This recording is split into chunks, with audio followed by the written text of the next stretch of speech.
नमस्कार, मैं हूं रत्ना शुक्ला आनंद। हेल्थ वेल्थ के कोरोना अपडेट में आपका स्वागत है। थाईलैंड से कोरोना संक्रमण को लेकर एक ऐसी खबर आ रही है जिसने सबको मुश्किल में डाल दिया है। दरअसल वहां की फॉरेंसिक मेडिसिन यूनिट के एक डॉक्टर की मृत्यु कोविड-19 से हो गई है और ये संक्रमण उन्हें लगा एक डेड बॉडी से। दरअसल वो एक कोविड संक्रमित डेड बॉडी का पोस्टमार्टम कर रहे थे, तभी वो संक्रमित हुए। और ये पूरी जो रिपोर्ट है, ये जो केस है, वो वहां के journal of forensic and legal medicine में प्रकाशित हुआ है। अब तक ये माना जा रहा था कि कोरोना का संक्रमण केवल ड्रॉपलेट से होता है, यानी रेस्पिरेटरी ट्रैक्ट के जरिए होता है। जी हाँ, ये पूरा केस वहां के journal of forensic and legal medicine में रिपोर्ट हुआ है। लेकिन इस घटना के बाद से अब कुछ नई चुनौतियां आ गई हैं मृतक के परिजनों के लिए, उन लोगों के लिए जो कि ये क्रिमेशन करते हैं और उन लोगों के लिए जो कि फॉरेंसिक मेडिसिन यूनिट में है। बात करते हैं डॉक्टर के अग्रवाल से, जो सिमो के अध्यक्ष हैं। थियोरेटिकली डेड बॉडी, मृत व्यक्ति ना सांस ले सकता, ना खा सकता, ना छींक सकता, तो फिर इन्फेक्शन क्यों? आज की डेट में इसका क्लैरिफिकेशन नहीं है कि सरफेस से हुआ या सिक्रीशंस को टच करने से हुआ, लेकिन हुआ तो इसका मतलब है कि मृत व्यक्ति से ट्रांसमिट इन्फेक्शन हो सकता है कोविड-19 का। इससे पहले हमने देखा इबोला में होता है, टीबी में होता है, सेप्सिस में होता है, तो प्रिकॉशंस लेना जरूरी है।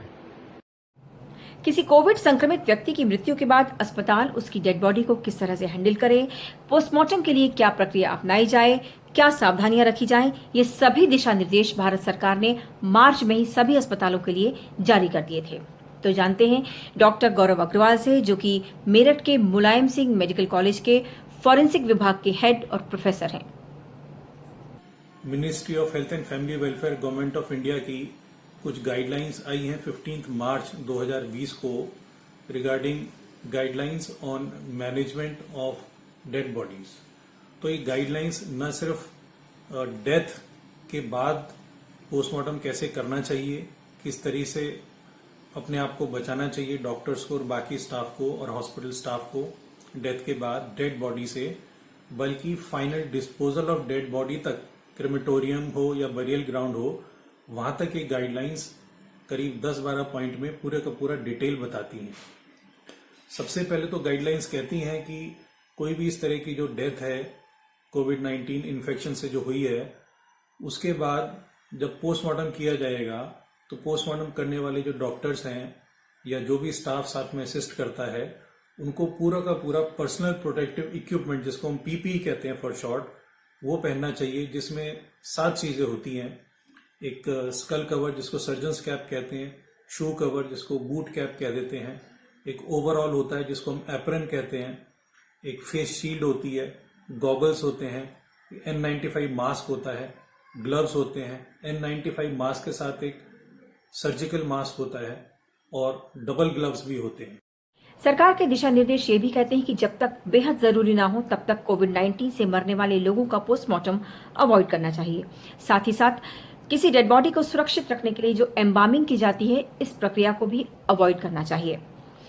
हर मृत्यु को ये मानकर चलना चाहिए कि ये कोविड पॉजिटिव हो सकता है और इसीलिए फॉरेंसिक विभाग में सभी डॉक्टरों को और सभी कर्मचारियों को पीपीई पहनना जरूरी है। जो भी पेशेंट के ट्यूब्स होते हैं, कैथेटर होते हैं, उनको निकाल के 1% सोडियम हाइपोक्लोराइट में डिसइंफेक्ट किया जाना जरूरी है।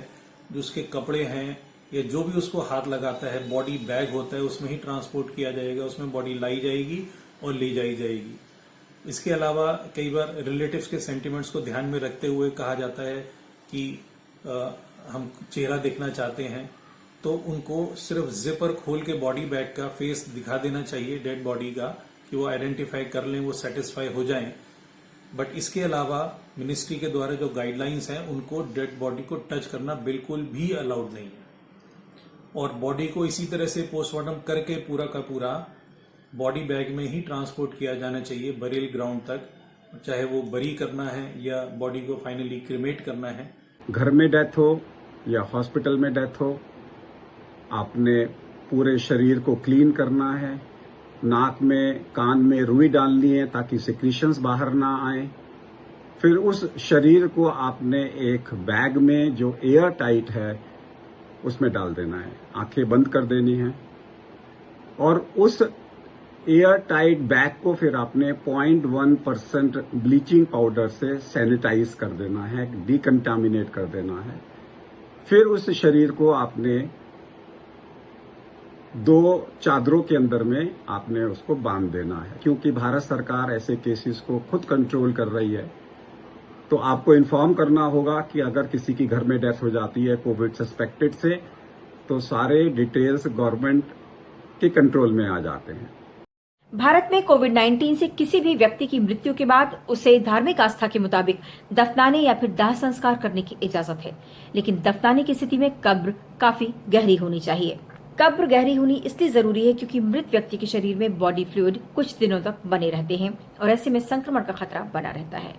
हालांकि दुनिया के कई देश इस समय दाह संस्कार को प्राथमिकता दे रहे हैं क्योंकि हाई टेम्परेचर में बॉडी के जल जाने के बाद संक्रमण की संभावना खत्म हो जाती है। श्रीलंका में भी दाह संस्कार को प्राथमिकता दी जा रही है। अमेरिका में 53% लोग जो है वो दाह संस्कार को प्राथमिकता दे रहे हैं। हालांकि चाइना ने वहां के लोगों की धार्मिक आस्थाओं को पूरी तरह नजरअंदाज करते हुए हर शरीर का सिर्फ दाह संस्कार किया, उनके परिजनों से पूछा भी नहीं गया। केरला में एक इंसिडेंट हुआ कि एक कोविड-19 पॉजिटिव पेशेंट की डेथ हो गई और रिलेटिव्स ने आक्रामक रूप अपनाया। पुलिस का पूरा जिम्मेदारी बनती है कि हॉस्पिटल को, मॉर्चरी स्टाफ को, डॉक्टर्स को जो पोस्टमार्टम कर रहे हैं उनको पुलिस प्रोटेक्शन प्रोवाइड करना चाहिए जब तक डेड बॉडी फाइनली रिलेटिव्स को हैंडओवर नहीं होती है। हेल्थ वेल्थ पर इस रिपोर्ट को बनाने का उद्देश्य ये है ताकि किसी भी कोविड-19 से संक्रमित व्यक्ति की मृत्यु के बाद उसके अंतिम संस्कार से जुड़ी हुई सही सटीक जानकारी आप तक पहुंचे। सरकारी दिशा निर्देश क्या है ये आपको जानना इसलिए जरूरी है ताकि किसी भी कोविड-19 संक्रमित व्यक्ति का अंतिम संस्कार जो है वो सुरक्षित तरीके से किया जा सके, क्योंकि इसमें आपकी सुरक्षा सबसे ज्यादा महत्वपूर्ण है। ऐसे में यदि किसी भी व्यक्ति की मृत्यु होती है कोविड-19 से तो सरकार को उसकी सूचना सबसे पहले दीजिए। उम्मीद है आपको ये वीडियो पसंद आया होगा। आप मेरे वीडियो को लाइक कीजिए, शेयर कीजिए और मेरे चैनल को सब्सक्राइब कीजिए। हेल्थ वेल्थ के अगले वीडियो में आपसे फिर मुलाकात होगी। तब तक के लिए नमस्कार।